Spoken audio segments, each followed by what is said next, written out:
Voilà, plus de 5000 recettes, incroyable. Et on en est où aujourd'hui? Un peu plus de 6 millions. 6 millions de recettes. 6 millions de possibilités. C'est 1600, 1800 recettes.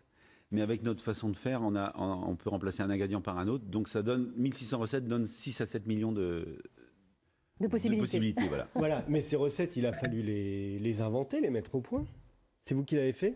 Oui, c'est moi. J'ai cette facilité-là à créer les recettes en regardant les produits, quoi. Comme je suis sommelier de formation, j'étais habitué à travailler dans ma tête le goût.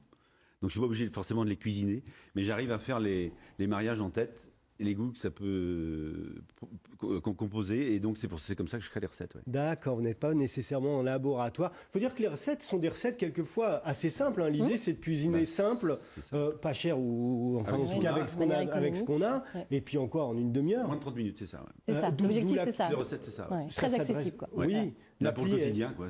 Si vous avez 1h30 de préparation, 1h30 de cuisson... ce n'est pas possible. L'appli, c'est plutôt pour des étudiants ou des gens comme moi qui ceux qui mangent le soir.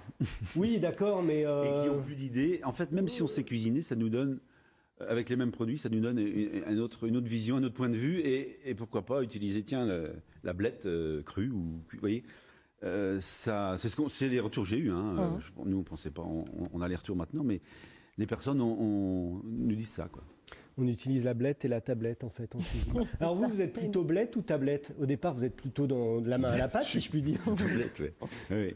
Je suis dans le vin, je suis sommelier, puis après j'ai ouvert des restaurants, et j'ai cuisiné comme je le sentais, et puis j'ai plusieurs restaurants à Rennes, et puis ensuite, c'est venu comme ça, la rencontre après avec Sébastien, un fin d'apéro tardive, et puis j'étais pas chez moi, et on n'avait pas à manger, et j'ai ouvert les placards et le frigo, j'ai fait à manger en 10 secondes, et ils m'ont dit, oh là là, c'est super ça, si on pouvait partager ça, et lui étant développeur, il dit, tiens, ça serait bien de communiquer ça, de le faire partager au plus de monde possible, donc c'est ce qu'on a fait. Et donc vous avez un associé sur le numérique, et vous du coup le numérique, alors il y a beaucoup de choses sur le numérique, avec la nourriture, hein. Il y a tout ce qui est livraison des restos, grâce à une appli avec différentes entreprises. Il y a des choses dans le domaine du vin, il y a des choses contre le gaspillage également, parce que là, Frigo Magique, c'est aussi une manière de lutter contre le gaspillage. C'est quand même 100 millions de tonnes par an, le gaspillage. Ouais. Vous avez d'autres idées comme ça? Maintenant que vous avez mis le doigt dans l'engrenage. Déjà, l'idée de développer Frigo Magique, parce que là, on est quelque chose de super important, c'est de le manger au quotidien. C'est ça qu'on fait le plus. Beaucoup de gens, on va dire. Et donc, c'est d'apporter encore plus de services. Donc, pour le bien-être, pour la santé, pour les saisons. En fait, une sorte d'éducation. Parce qu'on ne sait plus, on n'a jamais appris ça. À l'école, on nous apprend plein de choses, mais pas la saison des légumes, ou comment on épluche une pomme de terre, ou comment on cuit du riz. J'ai des mails qui arrivent. On est la première génération, ou la deuxième, où il n'y a pas eu de transmission à l'oral de la mère à la fille en cuisine. C'est pour ça que ces émissions de télé sur la cuisine, les livres, les bouquins de cuisine, ça marche énormément. Parce qu'il y a une envie de savoir, mais il y a tellement d'informations où on va. Donc, moi, j'ai mis les bases, l'œuf coq, j'ai mis ça dans l'appli, le riz, comment cuire des pâtes, et je me rends compte qu'elles sont super sélectionnées, parce que c'est pas forcément évident. Ce sont des données aujourd'hui qui peuvent intéresser la grande distribution ou les restaurateurs? Oui, parce que c'est le comportement. Les restaurateurs, je sais pas, mais ça peut intéresser plein de gens. Comment on se comporte chez soi face au quotidien, avec les ingrédients et avec ce qu'on a pour cuisiner.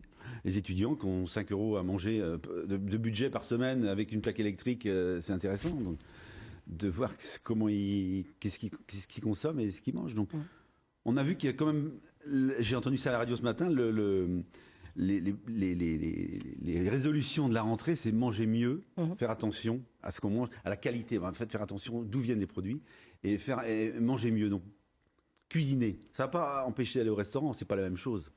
On va pas rester tous les jours, le soir. Mais je pense qu'il y a une prise de conscience de ça, de faire soi-même.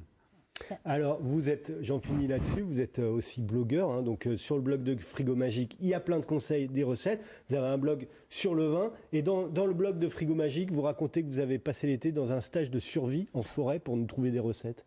Un peu ça, ouais. C'est ma façon de fonctionner. On dit la contrainte force la création, dans le sens que j'ai fait ça même quelques étés, des fois, plus aller faire les courses pendant un mois, pour voir jusqu'où je vais à trouver des recettes avec ce qu'il y a. Donc là, la forêt, forcément, on n'a rien, on n'a même pas d'eau. Donc on a fait des soupes d'ortie et puis j'ai appris les plantes et à les cuisiner et à les rendre un peu rigolotes. Bon, on va pas rester toute la soirée, toute la semaine dans la forêt, mais on peut faire avec les orties, c'est énorme, les orties comme au niveau nutrition. Bon. Et les fans de radis, alors n'en parlons pas. Les orties, les radis sont nos amis pour la vie. Voilà. Et quel regard vous portez, Arthur Lequin, justement, sur une application comme celle-ci, qui tend à démocratiser Non, mais c'est effectivement le fait, oui, démocratiser, puis apprendre. La transmission, là, c'est très bien. Utiliser la tablette, la technologie d'aujourd'hui pour transmettre justement ce qu'on ne sait plus. Et il faut revenir sur les bases. Bravo. Les tablettes, la technologie, ça vient un peu bousculer, je vous pose la question à tous les deux, le monde de la restauration, comme ça peut bousculer le monde de la santé, de l'éducation, des RH. Dans le métier de la restauration, que je pratique aussi demeurant. Vous êtes maître d'hôtel dans un restaurant gastronomique à Rennes. Oui, je vois pas trop, non. Non.